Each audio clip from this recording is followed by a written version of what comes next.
Robotwars, stand by. Twn Twrn, magnificent. Teacher Mark, Ian and Nick, his pupils. And Trident. 3, 2, young Stephen at the controls. And it's the slow progress of Twn Twrn against the far nippier Trident. And I'd say at this stage Trident has the more potent weaponry. Oh, what a shame! That shell is already being splintered. The face, the gargoyles, the twisted masks of terror. And that's just in the Robotwars pits at lunchtime. It's Trident spinning to come on the attack again. I think one of the big problems with Twn Twrn is a lack of mobility at the moment. Can only get up to 5 miles an hour at best. At worst, it seems, to be honest, immobilised at this early stage. They did have a big snowplough on the front. They had to take it off to make the weight for this heat. It seems to lack weaponry and just about everything else. Trident edging around. Oh, what a disappointment this is. So much work has gone in. Look at the great teeth on the back. There's the mask, the horns as well. Snakes are in there, everything's in there. A robot built from hell. Oh dear. Hardly a heavenly performance by Twn Twrn. Trident nudging in again. Almost feels sympathetic, I think, to its opponent. A little bit of smoke coming from somewhere. Shunt coming in now on the attack, maybe to finish it off. The camera on the front of Shunt, of course. Oh, the axe on the back of Shunt. Nudging Twn Twrn almost up and over. Oh, the fiberglass is on fire as well. That just makes things worse. Now Matilda coming in with the chainsaw on the front of Twn Twrn. There goes the axe. Here comes Matilda on the attack. Here. Twn Twrn's lost a little essential bit. So, on fire, cease. Death as a post, and finished, Twn Twrn, to be honest. Beauty, no match for brawn. Trident are victorious.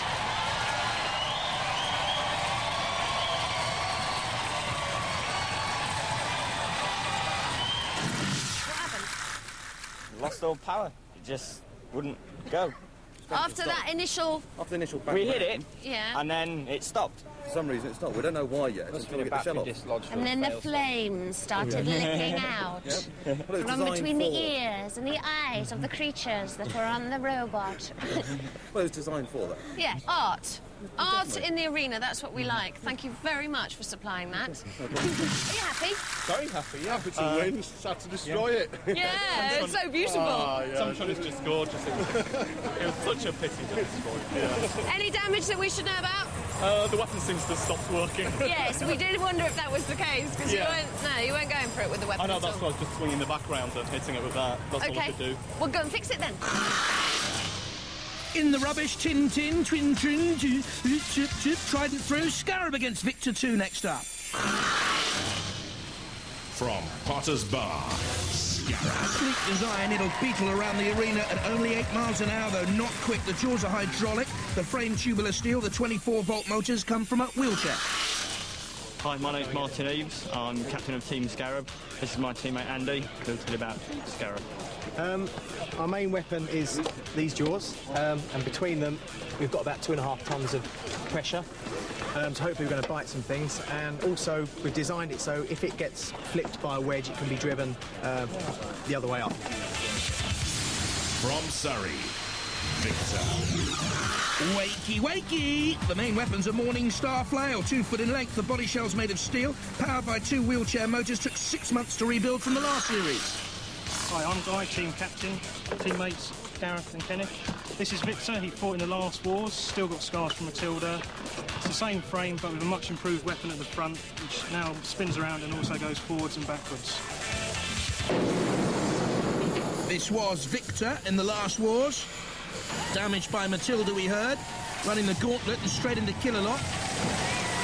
Guy was at the controls. Showed good manoeuvrability and bravery. And it was a good run, you know. Robotwars, stand by. Here, Victor's newest opponent, Scarab, then. With Martin Eves there on the right, and at the control, Andrew Miles. And Victor 2, once again, Guy Pickett at the controls. He wants to become a famous DJ, he tells us. Now spinning the flail of Victor 2. Immediately on the attack on Scarab. It is a bit of a blur, isn't it, that Morningstar flail, 2 foot in length. It's powered by a motorbike starter motor with the weights on the end to cause damage.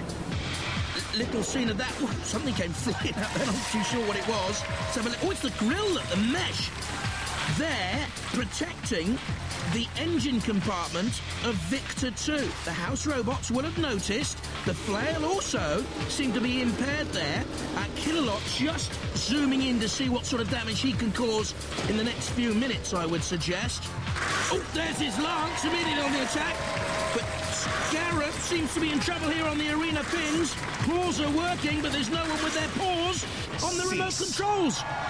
They're out, Scarab, immobilised. Well, living up to its name, Victor. They go through.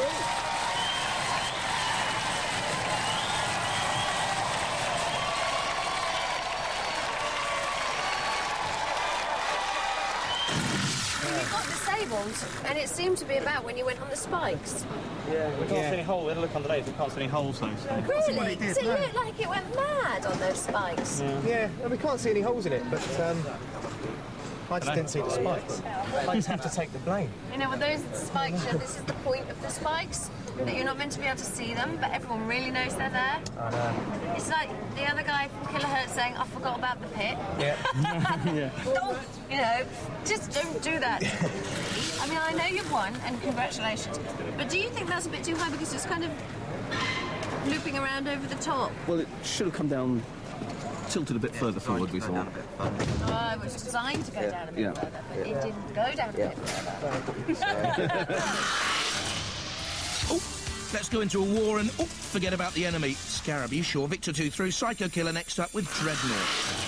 From the Wirral, Psychokiller. Took 2 months to build the Axis, powered by a wheelchair motor, ready for thrills and suspense. Hitchcock Psycho wasn't as frightening as this.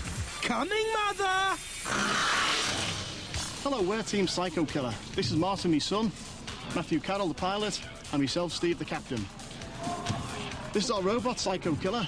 It's driven by 2 Sinclair C5 motors. Loads of power.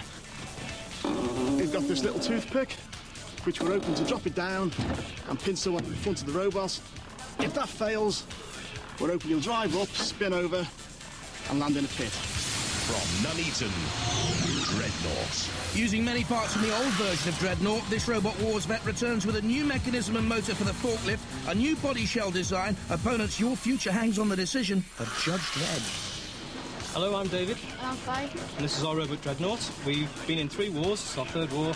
There's 1 or 2 changes we've made to our robot. We've had to build a new body shell after Sir Killalot was very rough with it. We've also improved the lift motors by replacing the motor with another wheelchair motor. Again, you can't heap enough praise on the team for improving their bodywork, doing it all over again after it sustained this sort of damage. Would you really want to rebuild it all over again? The wooden base also last time was a bit of a problem. Roboteers, stand by. There is Psychokiller then, with Stephen Burns, Matthew Carroll at the controls, and young Martin, and Dreadnought, 3, 2, David, and 1. Faye Volts. Activate. David likes his walking and swimming and into more than a front crawl as Dreadnought attacks from the left. Psychokiller just eases away. Classic wedge shape, as Phillipa said earlier on. I love the little furry hand on the pickaxe. Where do they dream these things up from? What strange lives our roboteers have. I wonder if it was his idea there in the middle, Stephen Burns. Perhaps young Martin. He wants to be a Lego designer when he grows up. We all. Now, it's Psychokiller away from the flame pit. Ooh, Killalot's over there. What are they doing? Driving straight towards Killalot in the gleaming eyes. And the pincer, well, there goes your weapon. Straight away. Ah, suicide. Matthew Carroll wants to be a fighter pilot. God help us if he does. Defending the realm with driving like that in the skies. Are you sure? They've got no weapon now. It's just... Look at it. What a sorry-looking thing sticking out. Looks like an earbud. Clean your ears out, let alone take Dreadnought on. Faye likes it. David Voles at the controls. A little push of Psychokiller. I think the heart has gone out of the Psychokiller team. And in comes Shunt, slam.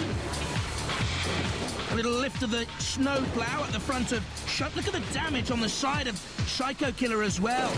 A couple of dents, a couple of slices, and oh, look at that. In comes Dreadnought again, this time trying to push up and under. Psychokiller now driving curiously towards Dead Metal. It's been a nightmare for them out there. Psycho Battle, let alone Psychokiller. The Dreadnought team know they've got victory between their little pincer ram. Spiky things at the front. In comes Killot, in comes Shunt.